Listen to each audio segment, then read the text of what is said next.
Hi hello and नमस्ते सम्पूर्ण साथीहरूलाई मेरो तर्फबाट म हुँ अनिक र अहिले तपाईहरुले हेर्दै हुनुहुन्छ ओनिक अज्ञात युट्युब च्यानल।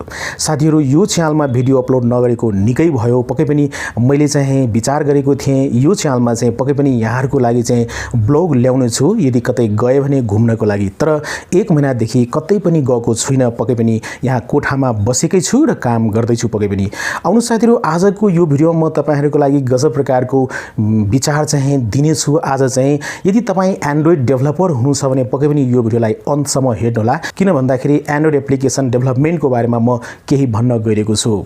साथीहरु यदि तपाईले एन्ड्रोइड डेभलपमेन्ट गर्न चाहनुहुन्छ भने पक्कै पनि तपाईले गर्न सक्नुहुन्छ र युट्युब भन्दा बढी नै तपाईले अर्निङ बनाउन सक्नुहुन्छ। जस्तै तपाईलाई थाहा छ कि संसारको सबभन्दा ठूलो कम्पनी भनेको गुगल रहेको छ र अनलाइन अर्निङबाट तपाईले धेरै नै पैसा कमाउन सक्नुहुन्छ यो गुगल कम्पनीसँग जोडिएर। त्यसकारणले गर्दाखेरि गुगलको प्रोडक्ट रहेको छ वेबसाइट्स, तपाईले वेबसाइटबाट पनि निकै नै अर्निङ गर्न सक्नुहुन्छ। त्यसैले तपाईले युट्युब च्यानलबाट पनि गर्न सक्नुहुन्छ र त्यसैले तपाईले चाहनुहुन्छ भने एन्ड्रोइड एप डेभलपमेन्टबाट पनि तपाईले अर्निङ गर्न सक्नुहुन्छ। यी तीनवटै चाहिँ गुगलको प्रोडक्टहरु हुन्। ओके, सो आज म तपाईहरुको लागि एन्ड्रोइड एप डेभलपमेन्टको कुराकानी गर्ने छु यो भिडियोमा। साथीहरु यदि तपाईले एन्ड्रोइड एप डेभलप गर्न चाहनुहुन्छ भने तपाईले दुई तरिकाबाट गर्न सक्नुहुन्छ। एउटा रहेको छ कोडिङ, जुन कि तपाईले एन्ड्रोइड स्टुडियोबाट गर्न सक्नुहुन्छ र यदि तपाईलाई विभिन्न ल्याङ्ग्वेजहरुको बारेमा जानकारी छ भने जस्तै HTML भयो, फ्लटर भयो, त्यसमा C भयो, C++ भयो, अरु पनि थुप्रै ल्याङ्ग्वेजहरुको बारेमा तपाईलाई जानकारी छ भने तपाईले सजिलैसँग एन्ड्रोइड स्टुडियो चलाउन सक्नुहुन्छ र तपाईले कोडिङ गरेर चाहिँ एन्ड्रोइड एप चाहिँ बनाउन सक्नुहुन्छ। तपाईले जस्तो विचार गर्नुहुन्छ, तपाईले जस्तो सोच्नुहुन्छ त्यसै अनुसारले तपाईले एन्ड्रोइड स्टुडियोमा चाहिँ तपाईले एन्ड्रोइड एप चाहिँ डेभलप गर्न सक्नुहुन्छ। त्यस्तै दोस्रो रहेको छ तपाईलाई यदि कोडिङको बारेमा थाहा छैन भने तपाईले ल्याङ्ग्वेज लेख्न सक्नुहुन्न भने कोडिङ गर्न जान्नुहुन्न भने पक्कै पनि तपाईले दोस्रो तरिका युज गर्न सक्नुहुन्छ। जस्तै दोस्रो तरिकामा रहेको छ विदाउट कोडिङ पनि तपाईले एन्ड्रोइड एप डेभलप गर्न सक्नुहुन्छ। केही ब्लगहरु युज गर्न सक्नुहुन्छ, केही वेबसाइटहरुको प्रयोग गरेर तपाईले गर्न सक्नुहुन्छ। म सबभन्दा पहिले यहाँहरुलाई भन्न चाहन्छु तीन तरिकाबाट तपाईले चाहिँ एन्ड्रोइड एप डेभलप गर्न सक्नुहुन्छ। पहिलो तरिका रहेको छ वेबसाइटहरुको प्रयोग गरेर। यदि तपाईले वेबसाइटबाट एन्ड्रोइड एप डेभलप गर्न चाहनुहुन्छ भने एकदमै सानो हुन्छ, सजिलो हुन्छ। तपाईले केही इन्फर्मेसनहरु प्रोवाइड गर्नुपर्ने हुन्छ र तपाईले एउटा सटिक एउटा लिमिटेड टाइपको एन्ड्रोइड एप तपाईले तयारी गर्न सक्नुहुन्छ।